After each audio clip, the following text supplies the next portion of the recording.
నిన్న ఎన్టీఆర్ ఇంటికెళ్ళి sudden surprise ఇచ్చిందట వైఎస్ భారతి. వైఎస్ భారతి ఎన్టీఆర్ ఇంటికెళ్ళి sudden surprise ఇచ్చిందట.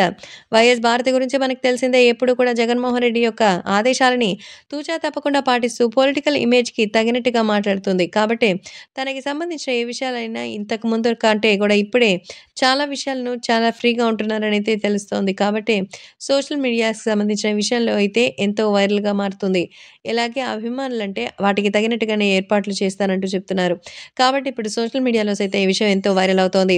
So, junior NTR ఇంటికెళ్ళినటువంటి వైఎస్ భారతి మరి ఎన్టీఆర్‌ని వైఎస్ఆర్‌సీపీకి సపోర్ట్ చేయాలని కోరిందట. ఎందుకంటే ఆయన తెలుగుదేశం పార్టీకి రాలేదు. తెలుగుదేశం వాళ్ళు ఆయన ఎంతగా అవమానించినా ఆయన అయినా కూడా రావడం లేదు. కాబట్టి ఖచ్చితంగా దీనికి పరిష్కారం ఏమిటి అంటే మరి వైసీపీకిలోకి రావడమే.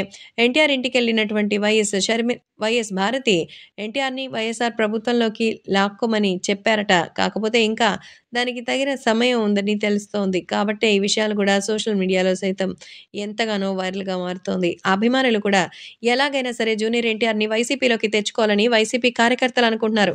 పిచ్చి, ఎర్రి గాకపోతే ఎవరో అన్నారని ఎన్టీఆర్ వచ్చి తెలుగుదేశం పార్టీకి సంబంధించిన విషయాలు కాకుండా వైసీపీలోకెళ్తారా? అసలు వైసీపీలోకెళ్ళాల్సిన అవసరం ఆయనకేమొచ్చింది? ప్రచారం చేయాల్సిన అవసరం అంత ఉంటే అదేదో తెలుగుదేశం పార్టీకే చేస్తారు కదా! రాజకీయంగా తనకే పార్టీతో అనుబంధం ఉండకూడదని డిసైడ్ అయ్యారు కాబట్టే ఇప్పుడు వైఎస్ భారతి గాదు, జగన్మోహన్ రెడ్డి వచ్చినా తను మాత్రం సినిమాలకే మొగ్గు చూపుతారు.